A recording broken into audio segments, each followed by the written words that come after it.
hindi mo na kailangan pumunta ng technician para ipagawa yung iPhone mo. Kung nakalimutan mo yung password. Okay, so hindi mo na kailangan ipaayos pa doon, pumunta pa ron, ipagawa. Kahit ikaw lang mag-isa, kayang-kaya mo siyang gawin. Bago lahat, no, kamusta kayo dyan? It's been a while.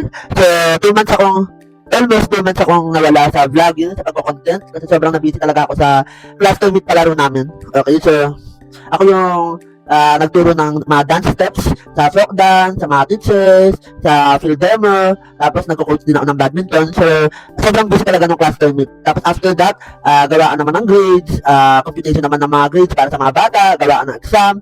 So, sunod-sunod talaga yung pagiging busy ko, di ba? So, ako na talaga yung uliran teacher.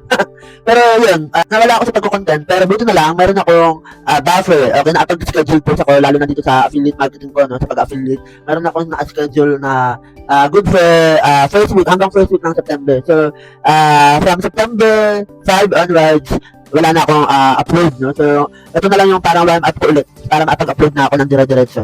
So, medyo okay na, medyo maluwag na ang schedule natin. Actually, busy pa rin kasi right now, meron akong in-applyan na promotion. So, saan na natin yung pag-usapan. Pero, yun nga, medyo na-busy pa. Pero, kaya na naman. Siguro ma-handle ko na mag-content ulit, mag-affiliate. And syempre, hindi ko rin pwede pabayaan yung trading ko kasi meron akong mga students na, syempre, kailangan pa rin ng guidance para matuto mag-trade. Okay, so, para sa mga nagtatanong nga, ang dami kong pinagkakaabalahan, nagko-content ako, nagko-content creation, nag-affiliate ako, nag-trading, at the same time, teacher ako by profession. So, parang may binibulay na 10 anak. Pero, yeah, siyempre, ang goal natin ay yumaman, maging successful in life. Kaya dapat hindi tayo huminto. Hindi tayo pwedeng mag-stick lang sa single source of income. Dapat meron tayong multiple source of income. Para dumating yung time na kahit wala na tayong ginagawa, pera na yung magpapatakbo sa atin. Kumbaga, meron na tayong passive income. So anyway, yun nga, ang daming mga ganap. Hindi pa natin napag-usapan yung tungkol sa tax, no? So, grabe, sobrang nakakagigil din kasi milyon-milyon yung ninakaw na pera sa atin, no? Grabe, ang dami na sanang naitulong ng pera na yun pero ginagamit lang nila, winabaldok lang nila tapos tayo nagpapakahirap. So, kung kayo nagagalit sa government, dapat lang talaga na magalit tayo and dapat meron talagang managot. Pero, meron akong nabasang video, may napanood akong video na dapat, kapag nagagalit tayo, meron tayong goal dapat. Pare-parehas tayo ng galaw, synchronous dapat lahat, tapos merong one goal na detailed, okay? Sino ba dapat yung managot? Ano ba dapat ang gagawin sa kanila? Kailangan talaga may follow through, may follow up after rally, ano yung mga dapat na step na gagawin. Pero, hindi tayo din pupunta, okay? Nabanggit ko lang sa inyo. So ngayon, ito na nga, no? Kaya rin ako napa-content kasi nabura lahat ng mga files ko. Okay, so, itong iPhone ko na to, kung bakit nakalimutan ko yung password, at bakit sa dinami-dami ng password, ewan ko, kasi mga password ko, normally, pare-parehas lang naman yan. Okay, hindi nagkakalayo. Pero, itong iPhone ko na to, ito lang yung naiiba. Okay, so ito lang yung buong tangang naiiba yung password na parang ginawa ko sang, paano ba? Dati kasi uso yung di ba, yung keypad, di keypad na cellphone. So, halimbawa, pag letter A, number 2. Pag letter U, number 8. So, parang ganun yung ginawa ko that time, tapos hindi ko na maalala kung ano yung password. So, anong nangyari nga, pinipilit kong buksan hanggang sa nagkaroon na ng problema. Naging iPhone unavailable na siya.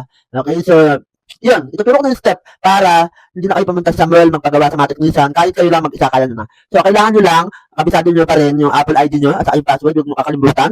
So, dapat, alam nyo yung Apple ID nyo and password. Tapos, i-connect mo yung cellphone mo sa MacBook mo. Okay, kung meron kang MacBook, i-connect mo sa, ipa-plug mo sa doon. Or kung wala ka namang MacBook, ang gamit mo is Windows, pwede naman. Tapos, mag-download ka lang ng iTunes. Okay, so pag Windows, iTunes yung gagamitin mo. Pero kapag MacBook naman, kahit Finder lang, okay na.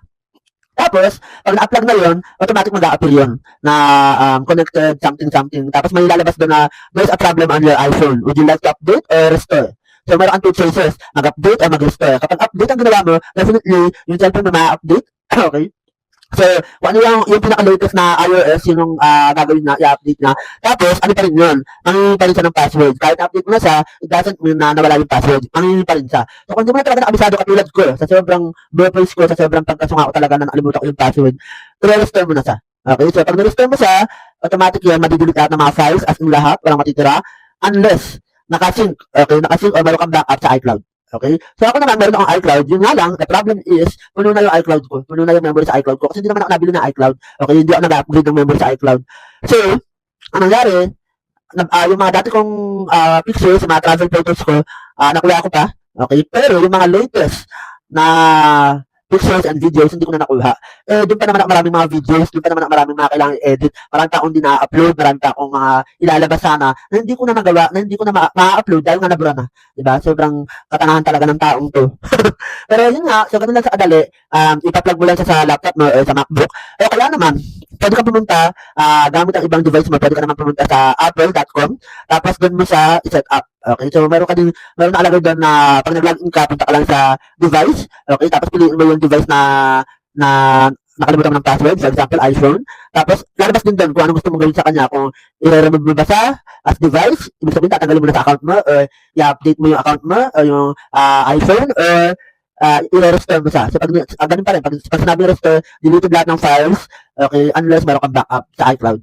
So, ayun lang muna for now, ang aking maganap, no? So, sobrang random lang ito. Talagang ano ko lang to.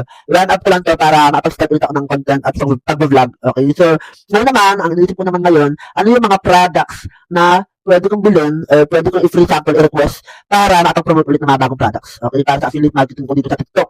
So, tulungan mo ako ano yung mga pwede kong i-promote. Yun lang.